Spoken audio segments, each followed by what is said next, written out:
Meron tayong isang kababayan na umuwi ng Pilipinas. Galing siya ng Dubai.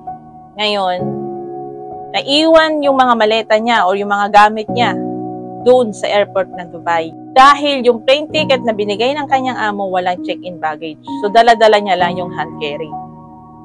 Umiiyak si OFW kasi yung laman ng kanyang mga maleta is halos pasalubong niya sa mga anak niya. Nagmamakaawa siya kung paano niya makukuha yung mga maleta niya kasi iniwan niya lang basta sa airport ng Dubai. Sinubukan kong kausapin yung advocate ni OFW Heart Asia sa Dubai. Baka pwede niyang daanan yung gamit ni kababayan sa airport ng Dubai. Pero susubukan po natin guys na matulungan po ang ating kababayan sa abot po ng ating makakaya. Baka mamaya pagpunta po doon ni advocate is wala na yung maleta ni kababayan. Hindi lang po ito yung unang pagkakataon na mayroong umuwing isang kasambahay sa Pilipinas na naiwan ang maleta. Karamihan sa mga employer, kuripot. Hindi talaga nila binabayaran yung check-in baggage. Minsan pa, yung ibang kasambahay, uuwi sila ng Mindanao, uuwi sila ng Visayas, pero ang plane ticket is hanggang Manila lang.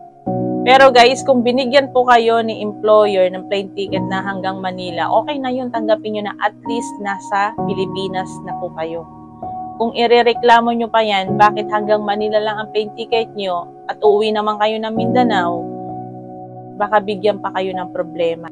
Yung mga ibang Arabo kasi o yung ibang mga employer, iba ang isip ng mga yun. Iba yung utak nila. Kung nagreklamo ka, magagalit sila. Kung nagreklamo ka, iba yung gagawin nila. Kaya kung binigyan ka ng plane ticket, pauwi ng Pilipinas, tanggapin mo na lang.